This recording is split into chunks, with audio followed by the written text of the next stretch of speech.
Supreme court की जो पिछली जो क़यादत थी जनाब बंदियाल साहब की, उस ज़माने में वो जाते जाते एक जुमे के रोज़ जो 3 रुकनी बेंच का जो इख्तलाफी फ़ैसला था, एक रुकन का कुछ और बात मौक़िफ़ था और 2 अरकान का, और जिसमें वो नए तरामीम के हवाले से एक फ़ैसला दे गए।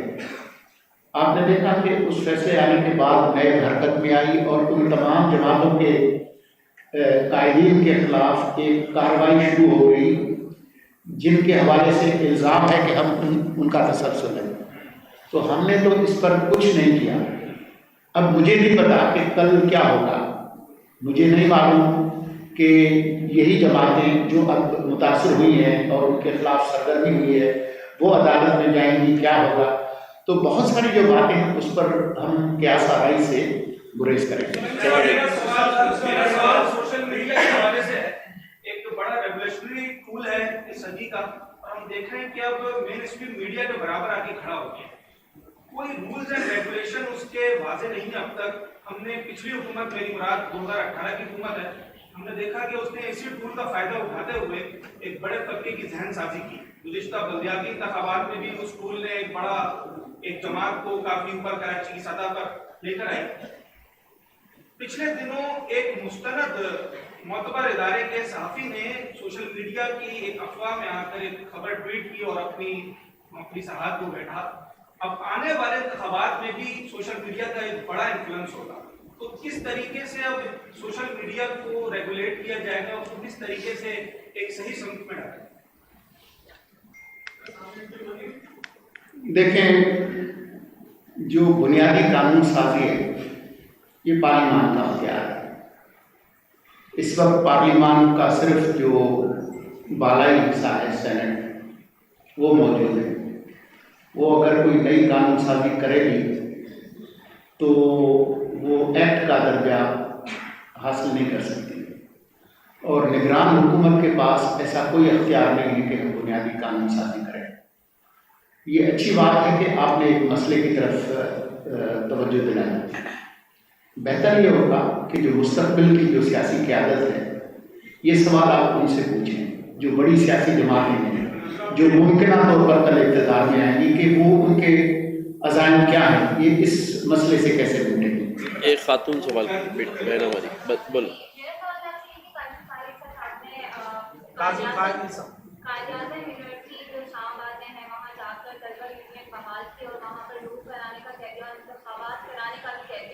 तो मेरा सवाल आपसे ये कि हुकूमत कब तक जो है वो ये इंतखाबात कराएगी और क्या इसका असर पूरे मुल्की कामयाब पर होगा? दूसरा ये कि आप भी लेबर लीडर रहे, आपकी टक्का नहीं गुजर रहे, स्टील मिल रहे, आप अच्छे स्टेट सेक्रेटरी रहे।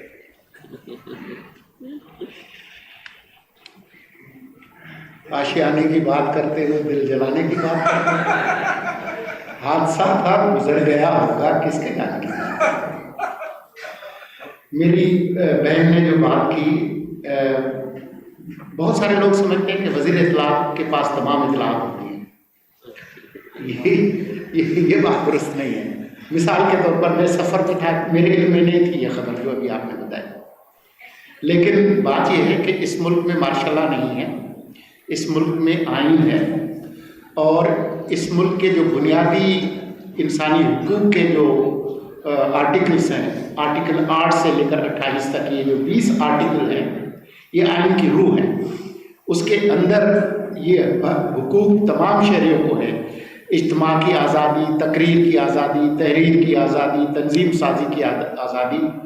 तो मैं ज़ाती तौर पर समझता हूँ कि जो तलबा तंजीमें हैं वो हमारी जमहूरियत की पहली सीढ़ी है।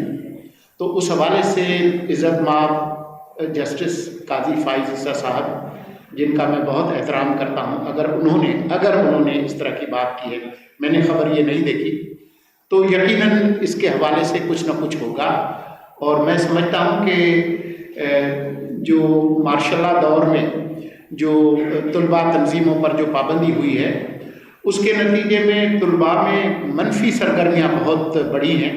इससे हमारे मुल्क की कोई खिदमत नहीं हुई।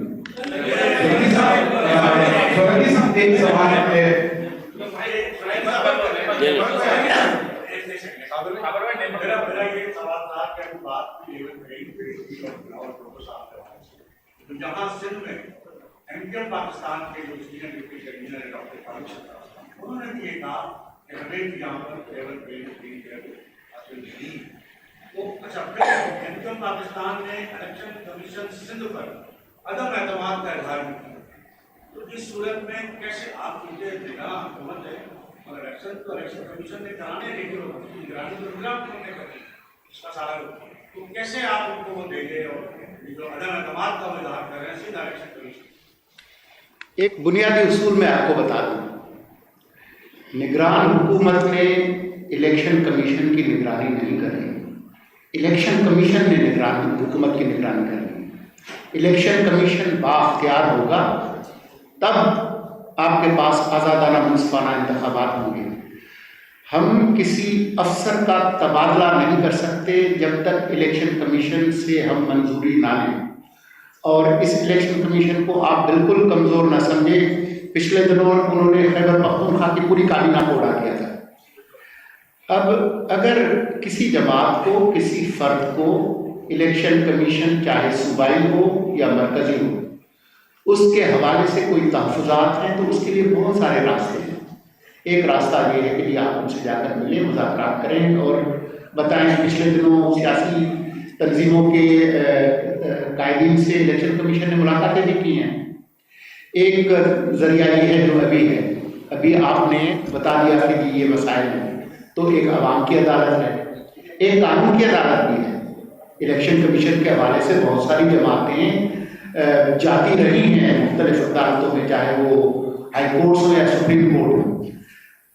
हमारे पास ऐसा कोई अख्तियार नहीं है कि हम इलेक्शन कमीशन से पूछताछ कर सकेंगे जी आप इस तरह से क्यों करें। उनके पास अख्तियार से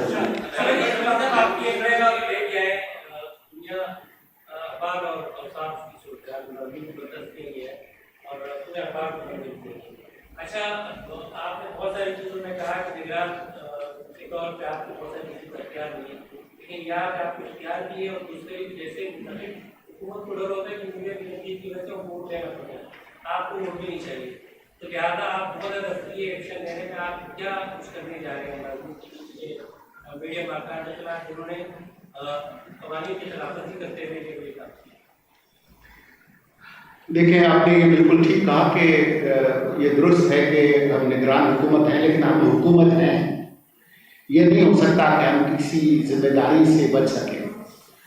तो जो अखबारी मालिकान और चैनल मालिकान के हवाले से आपने इस प्रेस टॉक से पहले भी मेरे गोश गुजार किए हैं और हमारे जो प्रिंसिपल इंफॉर्मेशन ऑफिसर हैं उन्होंने भी आपसे बात की है। मैं आपको यकीन दिलाता हूँ कि हम इन लोगों के साथ बात करेंगे और कोशिश करेंगे कि कानून के अंदर रहते हुए जो वर्कर्स के जो मसाइल हैं उनके हल के लिए हम कोशिश करें।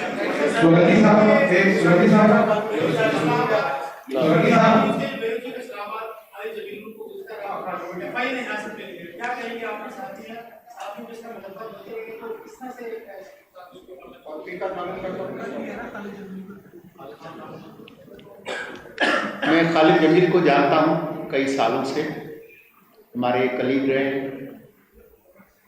मैंने ये खबर देखी है। मेरी मालूमात के मुताबिक FIA ने कल शाम उनको गिरफ़्तार किया है।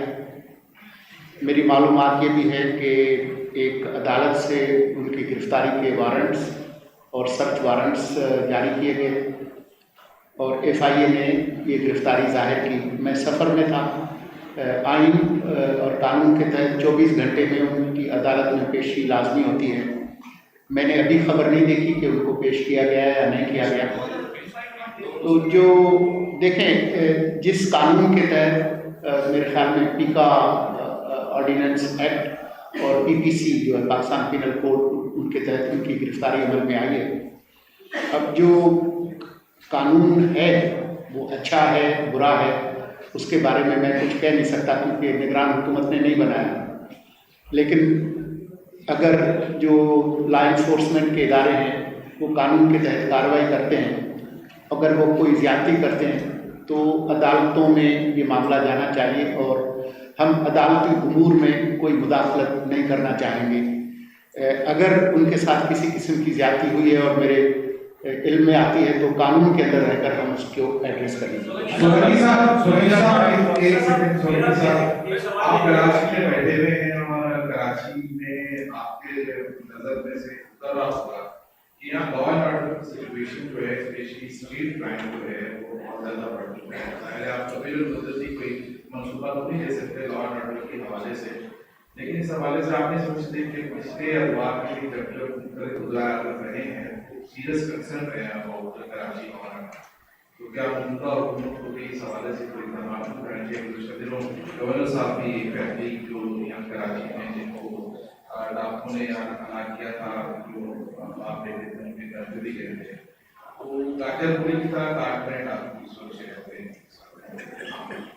तो गिरफ्तार भी हो गए। आप कुछ कहिए। बिल्कुल आपने ये बात सही उठाई कि स्ट्रीट क्राइम जो है मिस्टर साहब बहुत ज़्यादा इस ख़ास तौर पे कराची में सर पकड़ रहा है, और रोज़ाना की बुनियाद पर हज़ारों मोबाइल टेलीफोन स्नैच हो जाते हैं। लेकिन सवाल ये है कि वो ख़रीदता कौन है, वो जाते कहाँ हैं? तो इस पर वफाकी और सूबाई हुकूमत को कोई जिसे कहते हैं जामा पॉलिसी मुरतब देनी चाहिए, क्योंकि ये सब कुछ हो रहा है और मुनज़्ज़म तरीके से हो रहा है। अब इसमें इनलीगल इमिग्रेंट अफगानियों का हाथ है या लोकल लोग हैं, लेकिन ये बात बिल्कुल ठीक है। अभी एक हफ़्ता पहले एक बाप बेटे को दिन दिहाड़े मार दिया गया, क्योंकि पुलिस ने बड़ी अच्छी कारकर्दगी दिखाई, और एडिशनल चीफ जो पुलिस थे वो वहाँ उस दिन मेरे साथ मौजूद थे, और उन्होंने वादा किया था कि 10 दिन में हम कातिल पकड़ेंगे, और 8 दिन में ही वो कातिल पकड़े गए हैं। लेकिन ये बात बिल्कुल ठीक है कि इतने बड़े माशी हब शहर में ये वारदातें रोज़ाना की बुनियाद पे हो रही हैं और दिन दिहाड़े हो रही हैं। तो आप इस पर कोई मिनिस्टर साहब, मेरा सवाल ले लीजिए, एक तो आप ये बता दीजिए कि जो इलेक्शन की डेट का अनाउंस किया गया है उस पर पीपल्स पार्टी को भी एतराज़ है और पीटीआई को भी एतराज़ है, और एक छोटा सा सवाल ये कि प्राइम मिनिस्टर साहब इस वक्त यूएन असेंबली से खिताब भी करें कि वो न कर दें, उनका तो ये विजिट है किस हद तक सक्सेसफुल रहा है? आप गए भी, साथ गए भी? जी, मेरे जाने की ज़रूरत नहीं थी। अगर वज़ीर आज़म साहब महसूस करते कि मेरे अलावा काम नहीं बनेगा तो वो मुझे ज़रूर ले जाते। हम जिस टेक्नोलॉजिकल अरीना में रहते हैं उसमें बहुत सारे काम जो है वो आप अपने हाथ में जो स्मार्टफोन है उसके ज़रिए कर सकते हैं। तो आपने देखा कि कोविड के दिनों में तो सारा कारोबार जो है वो घर पे बैठे हो रहा था। जो एतराज़ात हैं पाकिस्तान पीपल्स पार्टी को और पीटीआई को आपके बगौर, मेरे तो ख्याल में कल के बाद काफ़ी इत्मीनान होना चाहिए। और आपने देखा कि कल स्टॉक मार्केट ने भी बहुत मुस्बत तरीके से उसको देखा। तो मेरे ख्याल में ये जो वसवसे और जो परेशानियां और तहफ़्फ़ुज़ात हैं मेरे ख्याल में आहिस्ता आहिस्ता ठीक हो जाएंगे। जैसे ही हम इलेक्शन के करीब जाएंगे, ख़ास तौर पर आप देखेंगे कि 30 नवंबर के करीब जब जाएंगे तो इलेक्शन, तो जब इलेक्शन शेड्यूल का ऐलान होता है उसके बाद ही सरगर्मी बाज़ाब्ता शुरू होती है, और चवल दिन तकरीबन 2 महीने बनते हैं, वो काफ़ी टाइम होता है। तो मुझे इत्मीनान है, हम इलेक्शन कमीशन का जो मैंडेट है साफ शफाफ इंतखाबात कराने का, हम हर तरह के वसाइल उनको फराहम करेंगे, चाहे वो माली वसाइल हों, सिक्योरिटी के हों, इंतज़ामी हों, और सूबाई हुकूमतें भी इसमें किरदार अदा करेंगे। मेरे ख्याल में हमें पुरुमीद होना चाहिए। पाकिस्तान का जो मुस्तकबिल है वो एक मजबूत जमहूरियत में है, और हमें अपने जो मसाइल हैं, चाहे वो मुआशी हैं या दूसरे, उन पर फोकस करना चाहिए। बनाई गई है कि भाई कुछ लोगों के नाम स्टॉक लिस्ट में वो बाहर नहीं जा सकेंगे। अब ये भी कहा जा रहा है कि पहले एहसाब होगा, बाद में इलेक्शन होंगे। ये सब कुछ सिंध में क्यों हो रहा है? या खासतौर पर पीपल्स पार्टी और सिंध के लोग जो हैं वो इस फिनोमेना को मुकला क्या? मुझे किसी नो फ्लाई लिस्ट का नहीं मालूम, और मैंने कोई ऐसी इम्तियाजी एहसाबी सरगर्मी देखी नहीं। ये महंगाई जो है अपने अरूज पर है, और आए दिन जो है इसमें इजाफा हो रहा है। तो आपने जिस तरह से कहा कि हम हमारे आई तो दिए, लेकिन इसमें बढ़ गई है वो रकम। तो ये बताएं अभी जो नेक्स्ट तारीख आ रही है पेट्रोल की तारीख की जो रेट तय होंगे 23 तारीख को, पेट्रोल पंप गिरेगा या फिर नहीं गिरेगा या कम होगा, क्या होगा? मुझे लगता है कि हमारी मीडिया को बम का लफ्ज़ कुछ ज़्यादा ही अच्छा लगता है, वो हर चीज़ पे बम गिराते हैं। देखिए, आपसे बेहतर कौन जानता है, आप पढ़े लिखे सहाफ़ी हैं। हमारे यहाँ वक्त गुजरने के साथ तेल और गैस की जो पैदावार है वो बढ़ी नहीं है, कम हुई है, और हम तेल बैनुल-अक़वामी मार्केट से ख़रीदते हैं। अगर बैनुल-अक़वामी मार्केट में तेल सस्ता होता है तो आप फिर सस्ता बेचेंगे। ये नहीं हो सकता कि आप महंगा ख़रीद के सस्ता बेचें, या तो आपके जो फॉरेन एक्सचेंज रिजर्व्स हों, कोई कई 100 अरब डॉलर आपके पास पड़े हों, फिर तो आप जो है वो कोई लोगों को रिलीफ दें। लेकिन अभी अगर आप इस तरह से करेंगे तो मुल्क को बिल्कुल मुआशी दिवालियापन की तरफ ले जाएंगे। चलें जी, आप सबका बहुत शुक्रिया, थैंक यू।